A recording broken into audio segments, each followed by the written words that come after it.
Savis Aaron is born of Lamor. You should command Aaron and his son, saying, Zosa Ola. This is the Ola. Hi Ola al Mokto al Mizbeach kol halayla araboker veish hamizbeach tukabo.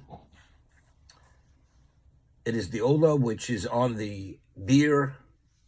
That's the pile of wood al Mizbeach kol halayla, all night araboker, meaning the fire burns on the Mizbeach all night until morning. Veish hamizbeach tukabo, and the fire of the Mizbeach should burn it. Let's take a look in Rashi. Tzav Aaron, ain't tzav eloshen zirus, miyadul doros. Tzav is command, indicates a level of urgency. Zirus, to do it quickly, without any hesitation. Evidently, if you have to urge them, there's a reason why they should slacken off. This is something the Kohanim have to be up all night.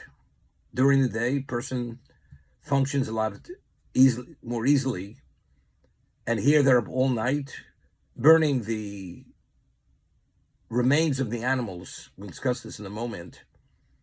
And even if there's nothing to put on the Mizbeach, they have to make sure that there's wood on the Mizbeach, that the wood is burning throughout the night. The person would think something which has value, as we say, it makes sense. Something which just to burn wood on the Mizbeach all night, in a certain way, you do it because Hashem says you have to do it. But there's a cost factor. There's a chsarakis. There's a expenditure here, where the expenditure itself really has no result, doesn't produce. You say, why do you need wood on the Mizbeach? To burn the korbanos, to sacrifice the korbanos, to burn the offerings. But if the Mizbeach is vacant all night, what are you burning? Just to burn wood? There's a chsarakis. So when a person himself, he has reason to slacken, and he looks for an excuse, he usually slackens off. The Torah says, nevertheless, you have to have that wood burning on the Mizbeach throughout the night, regardless whether there's what to put on there to burn or whether there's nothing to burn. That's tzav. Because very often, unless a person sees the value and a level of accomplishment in his action, he very often slackens off. He's not as involved. Therefore, it's loshen tzav. It's an expression of command them. There's an urgency, regardless of the situation. They can't in any way be distracted and put it in their own context. We'll see in a moment. Zosa Ola. What does it mean? This is the Ola, this is the burnt offering.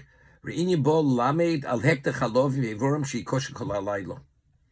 burning of the fats and the limbs of the animal, it's a burnt offering. It's valid, although you're sacrificing at night. Now let's talk about this for a moment.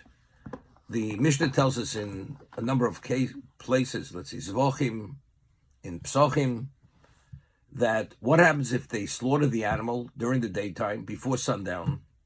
They receive the blood, they transport the blood, but they did not have a chance to sprinkle the blood, and nightfall comes.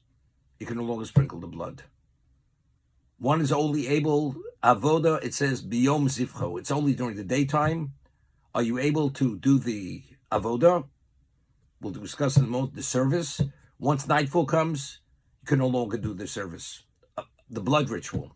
Now, what is it all about? Now, what does the blood ritual entail? There's slaughtering, receiving the blood, transporting the blood, sprinkling the blood on the Mizbeach.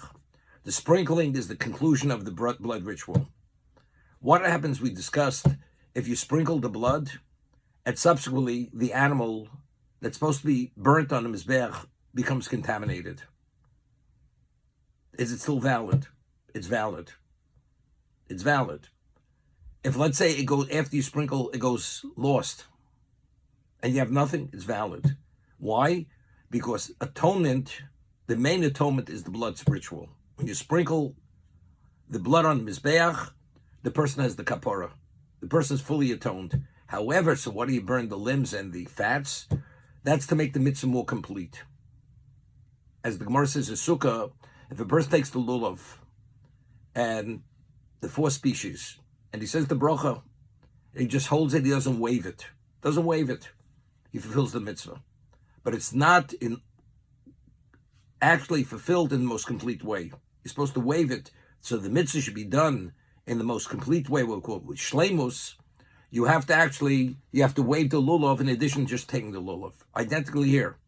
For the mitzvah to be done in the most complete way, not only do you have to sprinkle the blood, you have to burn the limbs or the fats, whatever has to be sacrificed, you have to burn on the mizbeach. That's considered shleimus. It's brought, the korban now has fully been brought, so the level of atonement is brought in the most complete level. The blood can only be done during the daytime, the blood ritual. So that means the main kapora is only day. Kapora is not at nighttime. Not at nighttime. The burning of the fats and limbs, that's done even at nighttime. That's done at nighttime. Why? We had mentioned many times that whenever it says korban, it's always Lashem. The concept of atonement is only within the context of midas harachmin. Within the context of midas adin, there is no atonement. There is the daytime period, because that's when people actually they function and they're most productive during the daytime period. And the nighttime period, people sleep. People are less productive. So therefore, the midas harachmim is during the daytime. Nighttime always has like this ominous context. That's the midas adin. Nighttime is always midas adin. For instance, I'll give you an example. The law is that one does not say Yudgil midas harachmim before midnight. For instance, if you have slichos, it's not simple. To be able to say slichos before midnight, one does not say it. Why? Because until midnight, it's considered a very intense level of the attribute of justice. So to ask for rachmim, when justice is in full force, we don't. After midnight, the way it's explained, that because after midnight, you're already going towards dawn, which is daytime, therefore, one is permitted to say the Yud Gimel Midas Harachmim after midnight. That's why slichos, preferably, it's really a b'diavad. It's really when you have no choice. A person cannot go to shul to say slichos before midnight, but it's a very weak leniency. That since it's Midas Adin before midnight, one doesn't say Yud Gimel Midas Harachmim. So if nighttime is a representation of Midas Adin, and korban, the whole concept of korban, bringing a sacrifice, is Midas Harachmim, so therefore, and the blood ritual is the kapora, is the atonement, you cannot engage in that level of atonement at nighttime, because within the context of din, there is no atonement. Therefore, if there's going to be atonement through the blood ritual, it has to be done during the daytime, it cannot be done at nighttime. That's the reason why. But what about the burning of the limbs and the fats? Since the main atonement already has been achieved, and this is only to bring it to a more complete level, it could be done even at nighttime. That's the reason why daytime, the blood ritual could only be done then, nighttime not. But once the blood ritual is completed, what we call the zrikas adam, the spring blood was done before nighttime, the fats and the limbs could be burnt throughout the night. That could be done at nighttime. Now, where do we find something similar? The halacha is, when a court convenes, a court can only convene only during the daytime. The court cannot convene at nighttime. It also says beyom. Now, a judge himself has to be impartial, and he has to be able to rule either innocent or guilty. Now, though, in terms of the actual time where it's midas harachmim, there is a consideration to put the person in a positive light. For instance, the halacha that even if the court rules guilty, if they find any evidence which they can overturn it, that it should be innocent, they overturn the ruling, even though there was a verdict. But if the court rules innocent, even if somebody wants to introduce information that the person's guilty, the court does not exceed. The Torah says once a person is found innocent, that verdict remains in place. But if he's found guilty and then other information is introduced, then it can be overturned to innocent. From guilty to innocent, yes, but from innocent to guilty, not. Because always the Torah is looking to find the person innocent, not guilty. But the court can only convene only during the daytime. What about if they already adjudicated the case and they just haven't yet given the verdict? The verdict. And the clock is running late and it's after midnight. After sundown. It's called Gemar Din. The Gemar Din could even be afterwards. As long as the main adjudication was during the daytime, if they just hadn't yet issued the verdict, they could do that at nighttime. That's called Gemar Din. It's similar to here. The main adjudication is to see all sides of the issue. Now it's just a question of offering the decision. The verdict can be done at nighttime. Because the main adjudicating to see every side of the case, the positive, negative side, and to give the person the best chance to be found innocent, that's the daytime period. Nighttime, that's Midas Adin. When Midas Adin is in place, where the Torah says, or Midas Adin says, nobody is perfect. Nobody's perfect. And because of the way it's scrutinized the case, there's almost literally without mercy. Therefore, the court cannot convene to adjudicate at nighttime, only during the daytime, for that reason. So it's similar to the Korban. The blood rituals during the daytime, because the main atonement is during the daytime. Once you finish, you sprinkle that blood, the person is fully atoned. But in terms like Hidur Mitzvah, to be done in a more perfect way, that's only with the sacrificing of the limbs and the fats. That's done at nighttime. So, but if the blood was not before sundown, then the blood is actually, the korban is disqualified, invalidated, and you have to bring another korban the next day. But the Torah says, so that's another reason. The Kohanim feel here it's futile. The man basically has kapara. The man's atoned. You're willing to put yourself up. You step all night, go to this expenditure all night time. The man is basically atoned. Step all night and burn, and there should be a financial expense and an effort. Maybe not. Tzav. Tzav is its urgency. It's a dictate. You must do it, regardless of the effort, regardless of the cost factor. You must do it. So the chesar kisses, the Kohen has no benefit because it's burnt. It's a burnt offering. The person is fully atoned. It's just not Hidur Mitzvah. Plus the expenditure of the wood. You have to burn wood all night. For what? Nevertheless, the Torah says you have to do it. The Mizbeach, you have to burn. It's crucial that the mitzvah should be done in the most perfect way, regardless whether you have a benefit, personal, although you have no benefit, because every burnt offering means the whole thing is burnt at nighttime, and despite the fact is that there's an expenditure of the wood, even if there's nothing to sacrifice, you have to make sure there's always wood burning on the Mizbeach, despite all the reasons why you could justify not. As people say, it doesn't make sense. Torah says, tzav. You must command them with an urgency for all the reasons why you may think not. It is. That's the way it is. Very often I ask why is that, Rabbi? Why is that so important then? If the most important part is the sprinkling of the blood, why is it a tzav for the wood? It should be a tzav for the sprinkling of the blood issue. No, the sprinkling of blood is understood. A person's drowning. That you have to save him, understanding that you intervening, saving his life, has great importance. Over there's not even a question a person will put himself out to save a person. But here the man has had his kapara. After the blood is sprinkled, he's had his kapara. And it's not the end of the world if the limbs are not sacrificed. The answer is no. Doing a mitzvah perfectly, it's another dimension of accomplishment. It's shleimus, the concept of shleimus or hiddur mitzvah. And we see, the Mishnah tells us in Psochim, in Arvi Psochim, that Erev Pesach, the 14th, you're not permitted to eat matzah. You're not permitted to eat matzah. Rabbinically, why aren't you permitted to eat matzah? Because since the matzah, that matzah you fulfilled the mitzvah on the 15th night at the Seder, you fulfilled the mitzvah of eating matzah. So if you eat that matzah, Erev Pesach, during the daytime, you won't eat it with the same appetite. It's not so special. It'll minimize the specialness of that eating. And to eat it with that gusto, with that specialness, because you haven't eaten it, that's hidur mitzvah. That's doing the mitzvah. That's called, you're doing the mitzvah in a more perfect way. And on the nose, it's like, it's a rabbinic prohibition. You're not permitted to eat it.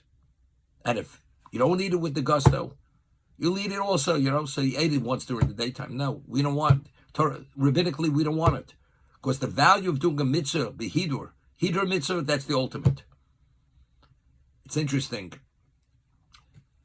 Hidur mitzvah, we speak about, the Gemara says that Zekelev Anveu, this is my God at Kriyas Yamsuf. That's where we learned the laws of Hidur mitzvah. You should actually extol God. How do we extol him? Then we do a mitzvah, we do it in the most elaborate, the most perfect way. And therefore the Gemara says, we had in Shabbos, you buy a talus, it should be the best quality talus, the best quality tzitzis.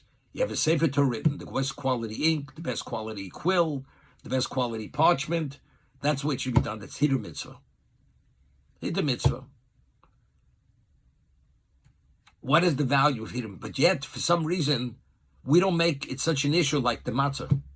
The matzah at the Seder, it has to be done Hidur. You're not permitted to eat the matzah Erev Pesach. And the Gemara says, if you eat matzah Erev Pesach, the Yerushalmi equates it, the law is that until a woman is fully married, a person is not permitted to engage with his wife, although she's married. After Kedushin, the woman is the wife of the husband.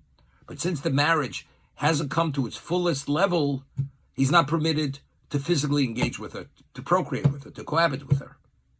So it says that if a person eats matzah on the 14th, it's kilu bola arusasa beis chamav. It's like engaging, having cohabitation with your wife when she's still in the home of her father. The chuppah hasn't yet taken place. It's between the kedushin, the ersin, the betrothal, and the chuppah. I mean, it seems to be pretty extreme. Eating matzah on the 14th, but why? What was the litmus test of the Jew? We ate the Pesach. It says, "Al matzah morchim yochlu." We ate the Pesach and the matzah and the bitter herbs the 15th night. That's what it is. This is the beginning of the relationship. Here we're sequestered in our homes, not to go out. We have the blood on the doorpost, on the lintel, and we're eating the Korban Pesach with matzah. That moment is a special moment. Now, when you eat that matzah, how do you eat that matzah? Do you eat the matzah just to fill the mitzvah, or do you eat the matzah in the most perfect way? So since the Seder is a reenactment of the redemption from Egypt, therefore, whatever we do that night, we do it in the most elaborate way, in the most perfect way. For instance, I'll give you an example. There's a custom that anything you eat at the Seder, you don't have Erev Pesach. Let's see, the moror. You want to have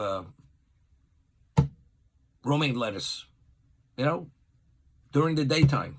Since romaine lettuce is moror, we don't eat romaine lettuce Erev Pesach. Wine is drunk at the Seder. One doesn't have wine Erev Pesach. There's no provision. The provision is only matzah, minhag, a custom. That things which are essential to the Seder, we don't have those food items Erev Pesach. Although Chazal only said matzah. Eating matzah, because matzah is a mitzvah saseh. That's a Torah obligation. Even today, that we don't have the Korban Pesach, at the Seder, eating the matzah is a positive commandment. Even a woman, although it's a time-determined mitzvah, a woman has an obligation identical to the man to eat matzah at the Seder. The same obligation. So because it's the first mitzvah which has relevance to redemption, when we were taken and we merited, Yitzis the Gula was then, therefore Chazal say, that mitzvah has to be done in the most perfect way. That's shleimus. It has to be done in the most perfect way. The korban, although a person naturally may slacken off, because he says it doesn't make sense, at night, all night, no benefit, wood being burnt, nevertheless, that shleimus is crucial, that the korban should be brought in the most perfect way, and therefore you burn its fats, you burn its limbs, whatever the cost factor is, whatever the effort is, it has to be done. That's what the Torah is. That's tzav. There's an urgency. That's zirus. Person has to be encouraged to be there and not to slacken for a moment for that reason.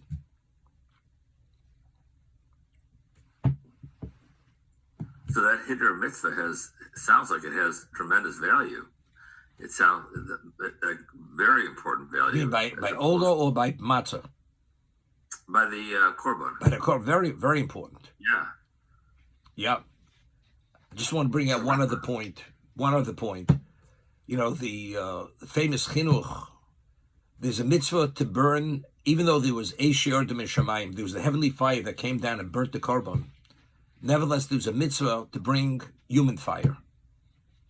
So if you remember what the chinuch says, that if a person would actually recognize that this is divine fire, which cannot be extinguished, anything, whenever we witness a miracle, which cannot be seen and denied is a miracle, it actually infringes on our free choice.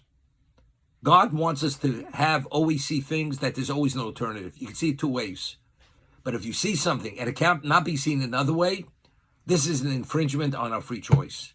Therefore, the mitzvah of adding wood and always bringing wood on the Mizbeach, that's concealed the open miracle.